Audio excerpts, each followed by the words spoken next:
먼저 말씀을 전하기에 앞서 제가 알려드리고 싶은 말씀이 있는데, 오늘 제가 설교를 준비하면서 참고한 도서가 있습니다.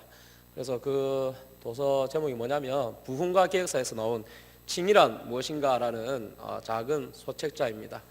그래서 오늘 설교를 들으시고 좀 이해가 잘 안 되시거나 부족하다고 느끼시는 분들은 그 책을 사서 읽어보시면 많은 유익이 될 것 같습니다. 저도 그 책을 설교를 위해서 많이 참조를 하고 준비했기 때문에 오늘 제 설교가 좀 부족하면 그 책을 읽고 이해하시면 참 좋을 것 같습니다. 우리 그 김춘수의 꽃, 이 시는 대중들에게 너무나 잘 알려진 유명한 시입니다. 첫 시작 부분의 2연까지 내용이 내가 그의 이름을 불러주기 전에는 그는 하나의 몸짓에 지나지 않았다. 내가 그의 이름을 불러주었을 때 그는 나에게 와서 꽃이 되었다입니다. 아마 이름을 불러주기 전에는 아무런 관계없는 존재였지만 이름을 불러주었을 때는 그 어떤 존재보다 소중한 존재로 관계를 맺게 되었음을 암시하고 있는 것 같습니다. 마찬가지로 하나님께서 우리를 불러주기 전에는 아무런 소망이 없던 존재였던 우리였지만 하나님께서 우리를 불러주셨을 때에는 그 무엇보다 소중한 존재로 우리를 여기시고 관계 맺기를 기뻐하십니다. 그래서 오늘 말씀을 통해 하나님께서 우리를 불러주시기 전의 모습과 불러주셨을 때 우리의 존재가 어떻게 변화되었는지 깨닫고 하나님께서 불러주셔서 변화된 우리가 어떤 존재로 살아가야 할지 말씀을 통해 나누고자 합니다. 첫 번째로 소망 없는 죄인이었습니다. 만일 예를 들어 폐암에 걸린 환자를 단순한 감기로 오진하는 것은 환자의 생명을 좌우할 만큼 치명적으로 중대한 것입니다. 마찬가지로 죄로 오염된 인간의 심각한 상태를 알지 못하고 신앙생활을 하면 우리의 신앙이 큰 위험에 빠지게 됩니다. 그래서 존 라일은 그의 책 거룩에서 죄에 대해서 이렇게 말했습니다. 화면에 나와 있는데요. 명백한 진리는 죄에 대한 올바른 지식이 바로 구원적 기독교의 모든 근원이 되는 것이다. 죄에 대한 지식이 없이는 칭의나 회심이나 성화와 같은 교리들은 그저 우리 인간의 지성에 아무런 의미도 전달하지 못하는 단어나 명칭이 될 뿐이다. 죄에 대한 희미한 또는 불분명한 견해는 오늘날 존재하는 모든 오류와 실책과 이단과 거짓 교리의 원인이 된다. 죄에 대해서 정확히 알지 못하면 구원은 인간에게 의미 없는 단어가 될 뿐이고 이단과 거짓 교리에 빠지게 되는 빌미가 될 수 있습니다. 그러므로 죄에 빠진 인간의 상태를 정확히 깨닫는 것이야말로 우리가 받은 구원의 은혜를 더 깊이 깨닫게 되고 구원에 대한 바른 이해는 우리가 믿어야 할 바가 무엇인지 분명하게 해주기 때문에 이단이나 거짓 교리에 빠지지 않게 해줍니다. 그런데 많은 사람들 중에는 여전히 자신이 죄와 상관없는, 좀 더 엄밀히 말하면 성경에서 말하는 죄인과는 관계가 없다고 생각을 합니다.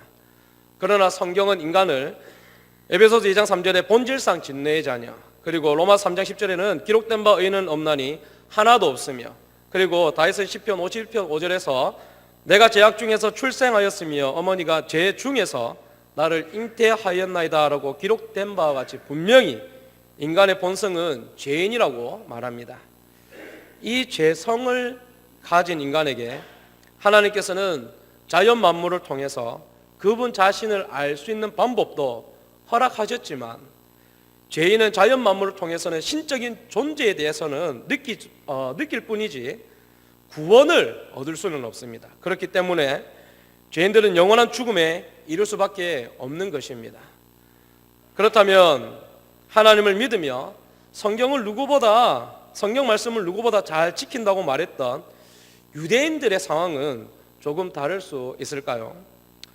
유대인들은 모세의 율법을 지켰으며 하나님의 언약의 징표인 할례도 받은 사람들이었습니다.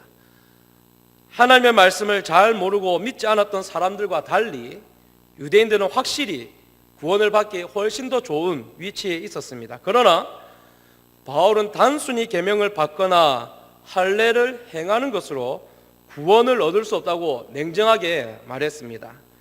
유대인들도 죄인이기 때문에 그들의 죄에 대한 책임을 져야 했습니다. 만일 그들이 율법의 모든 요구를 완전하게 지켰다면 하나님께서 그것을 근거로 용서하시고 받아주셨겠지만 사실 그것은 불가능하기 때문에 유대인들이 할례를 받고 율법을 지키는 것으로 구원을 받을 수 있을 것이라는 그들의 생각은 완전히 잘못된 것입니다. 오히려 할례를 받은 자격과 율법을 완전하게 지키는 것으로 죄사함을 얻고 구원을 얻는다는 생각은 갈라디아서 3장 10절에서 물은 율법 행위에 속한 자들은 저주 아래에 있나니라는 말씀처럼 율법의 저주 아래에 처할 뿐입니다. 그렇다면 우리는 왜 의인은 없나니 한 사람도 없게 된 것입니까?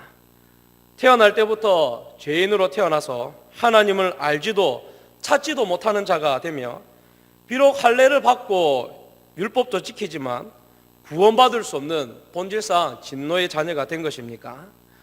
그래서 로마서 5장 12절에서 바울이 그러므로 한 사람으로 말미암아 죄가 세상에 들어오고 죄로 말미암아 사망이 들어왔나니 이와 같이 모든 사람이 죄를 지었으므로 사망이 모든 사람에게 이르렀느니라고 말한 것처럼 한 사람 아담의 범죄함으로 말미암아 사망이 왔고 정죄 받았기 때문입니다.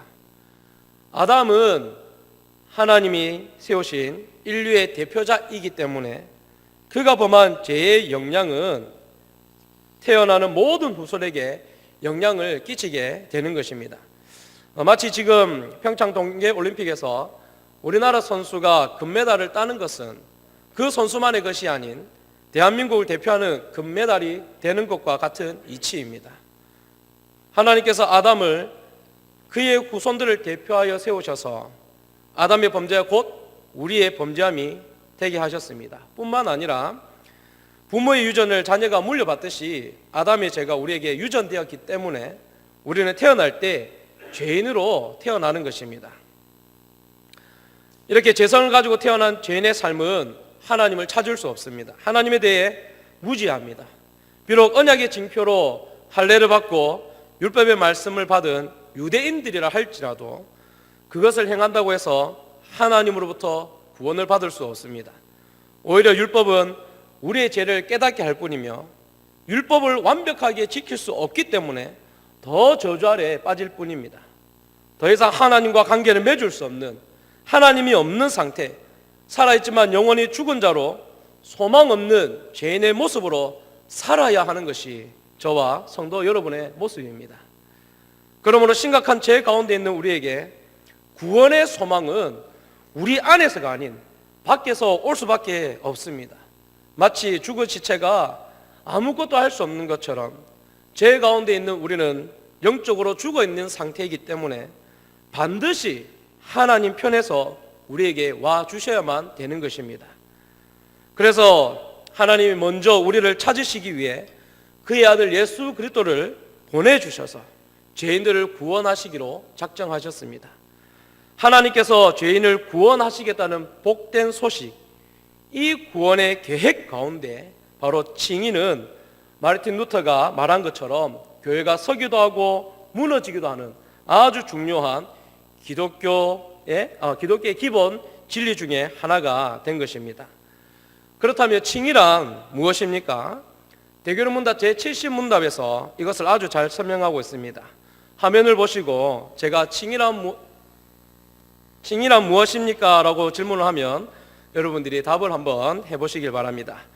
제가 질문을 하겠습니다. 칭의란 무엇입니까?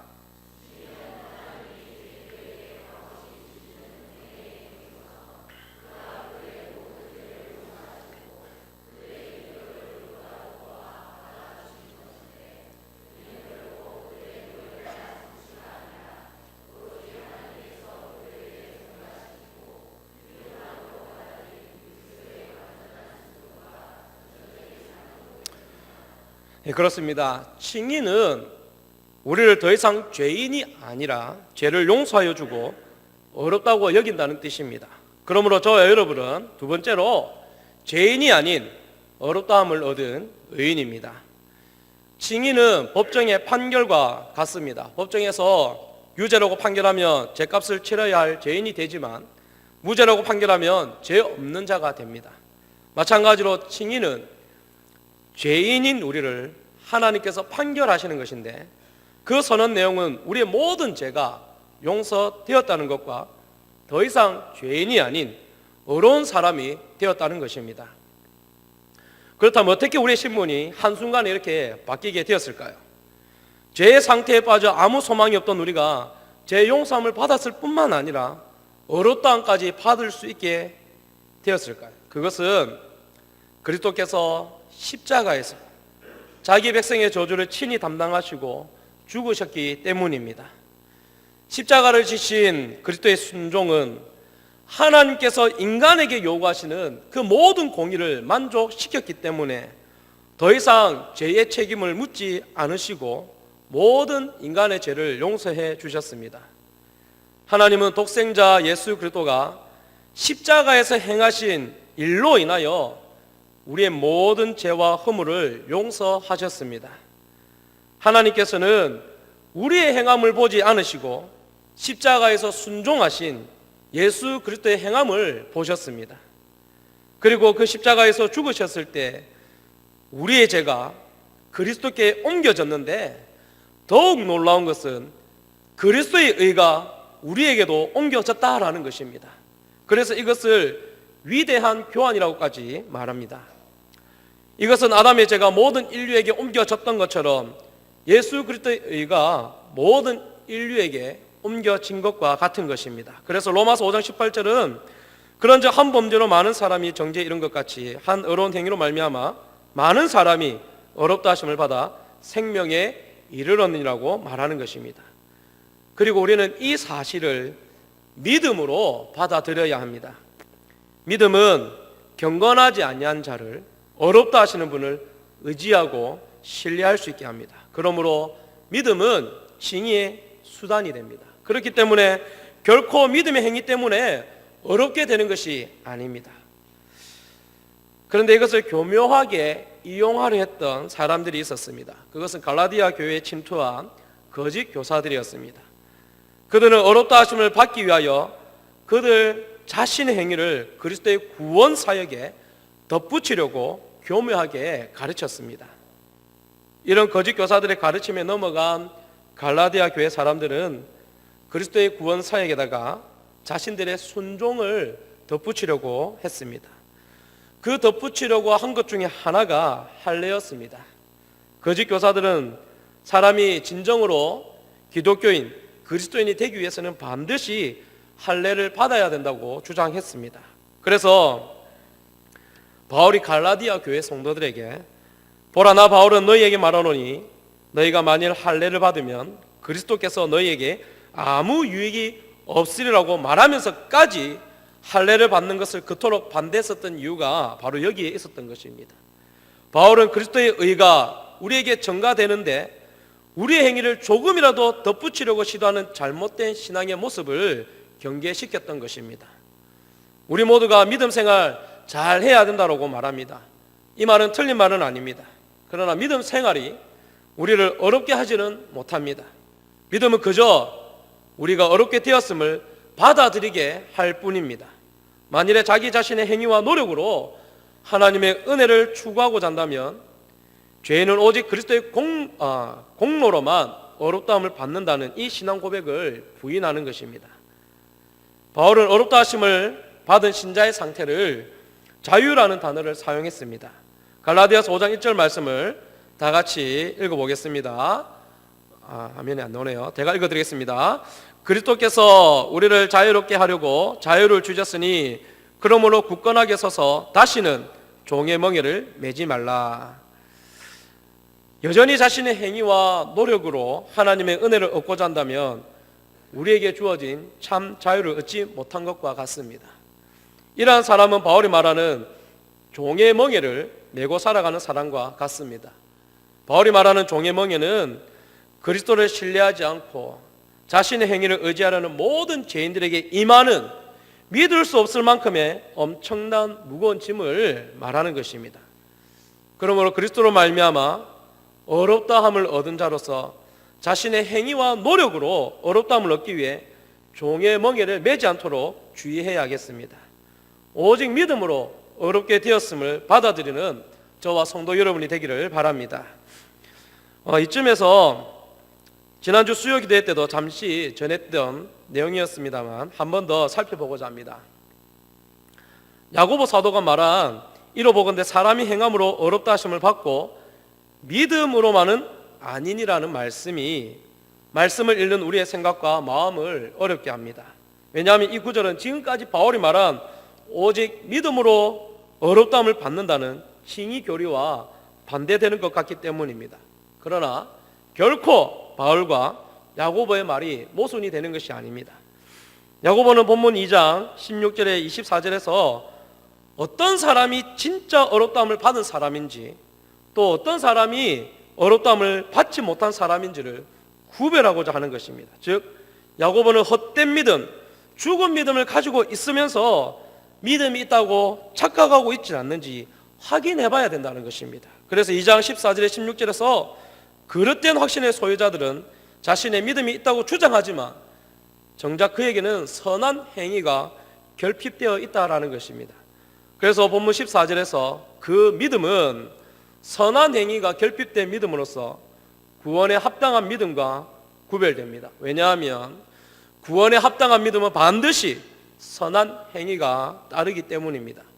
선한 행위가 따르는 믿음이야말로 그리스도를 믿는 진정한 믿음이 됩니다. 그러므로 야고보는 2장 18절에서 나는 행함으로 내 믿음을 내게 보이리라고 말하고 있습니다. 이렇게 말하는 것은 선한 행위로 우리의 믿음이 진실하다는 것을 증명해라 하라는 것입니다. 즉 선한 행위는 우리를 어렵게 하는 것이 아니라 우리의 믿음이 진짜인지 가짜인지 구별해주는 역할을 하기 때문에 우리가 어렵다함을 입은 사람임을 확인시켜 준다라는 것입니다. 야고보는 선한 행위가 어떻게 우리의 믿음이 진짜인지 가짜인지 구별해 주는지 아브라함과 라헬의 예를 들고 있습니다. 아브라함이 그의 아들 이삭을 제물로 바치는 순종의 모습이 창세기 15장 6절 말씀인 아브라함이 여호와를 믿으니 여호와께서 이를 그의 의로 여기시고라는 이 성경 말씀을 성취한 것이라고 야고보는 봅니다.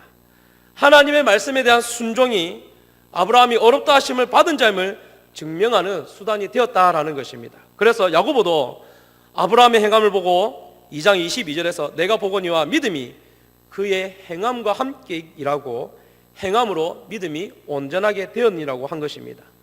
또한 라헬도 아브라함이 그의 행함으로 어렵다함을 입은 자라 증명했듯이 동일하다라는 것입니다.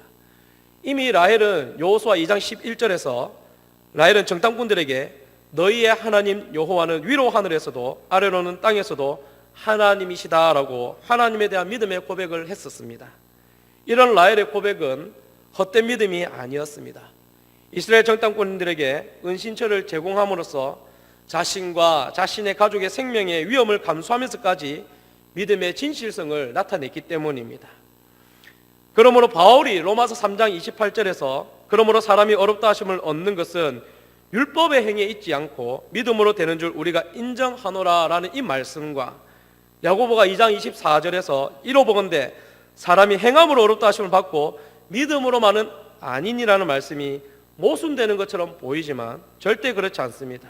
야고보는 이 말씀에서 사람이 어떻게 어렵다함을 받는 것에 관심을 두지 않습니다. 그보다 사람이 자신이 어렵다함을 받은 사람인지를 어떻게 드러내는지에 관심을 두고 있기 때문입니다. 그래서 어렵다함을 받은 사람인지를 어떻게 드러내는지 그것을 증명하는 길은 하나님을 향한 순종의 삶, 즉 예수 그리스도를 믿는 참 믿음에서 나오는 순종의 삶으로 증명해야 된다라고 말하고 있는 것입니다. 그래서 마지막 세 번째로 이 칭이 어렵다함을 얻은 자의 삶은 유익이 있습니다. 설교 첫 부분의 내용처럼 하나님의 은혜를 입어 어렵게 된 자는 자신의 죄된 상태를 더 깊이 깨달을 수밖에 없습니다. 우리는 원래 죽었던 자였습니다. 죽음의 진노 아래에서 생명도 소망도 없는 상태였습니다. 그런 우리를 하나님께서 긍휼히 여기시고 구원의 계획을 세우셔서 어렵게 하셨습니다. 우리가 얼마나 심각한 죄악의 상태에 놓여 있었는지 깨닫게 된다면 우리를 어렵다 하시는 하나님의 사랑이 얼마나 크고 놀라운지를 알게 될 것입니다.